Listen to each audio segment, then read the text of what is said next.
શિવલિંગ ઉપર સાપ હોય એનો પહેલો આકાર એટલા માટે છે કે તમારું જે બીજ છે શુક્રાણુ એ સાપ જ છે. હા. તો એ સૂર્યની નાભીમાંથી તરંગ નીકળે છે પ્રકાશની જેને સોલ કહેવાય.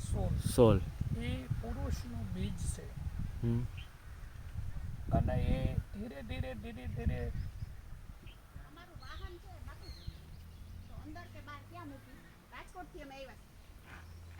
અંદર હા ખુલી જશે. દોરી કાઢી નાખશે ને ખુલી જશે.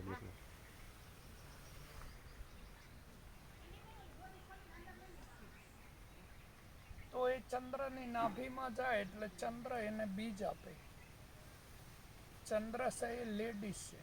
એટલે એની પાસે અંડાણુઓ છે અને અંડાણુઓ બધા સિતારાઓ છે. એ હાલે. એટલે તમારા પોન છે એને ગ્રેવિટેશનલ ફોર્સ લાગે.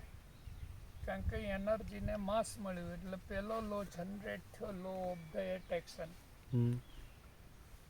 અને લો ઓફ ધ એટ્રેક્શન એટલે એ પોન છે એ અર્થ તરફ આવવા માટે રવાનો થઈ જાય. તો એને મન, બુદ્ધિ, ચિત્ત, અહંકાર બધું બનાવવા માટે રો મટીરિયલની જરૂર પડે કે નહીં?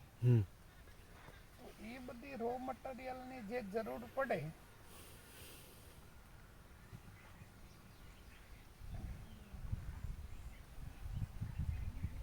એ 7 લોકમાંથી રો મટીરિયલ મળે જેનું નામ છે સત્યમ લોક, જનલોક, તપલોક. એવા 7 લોક છે.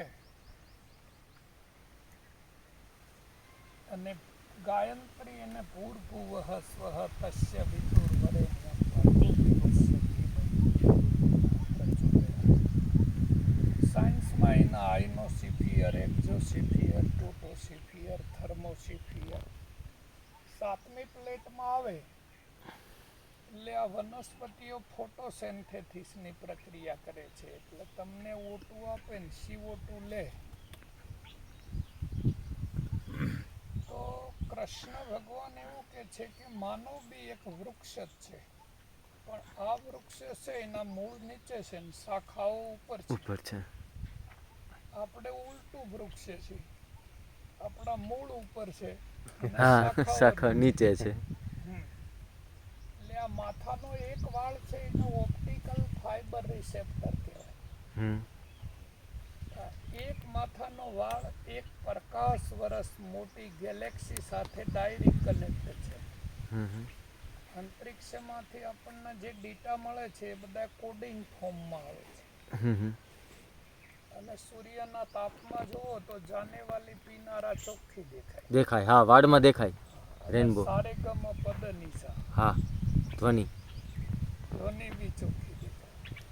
ધ્વનિ દેખાય. હા, ધ્વનિ બી દેખાય ને. પ્રકાશનું ધ્વનિમાં અને ધ્વનિનું પ્રકાશમાં રૂપાંતરણ છે. શબ્દનો રંગ છે, રૂપ છે, શેપ છે, આકાર છે. તેની વર્ણ શક્તિ છે, તેની માતૃક શક્તિ છે, તેના વાહન છે. અને વાહન ઉપર કિલિયમ મારેલો છે. સિમ્બોલ. અને એ છે નાદ.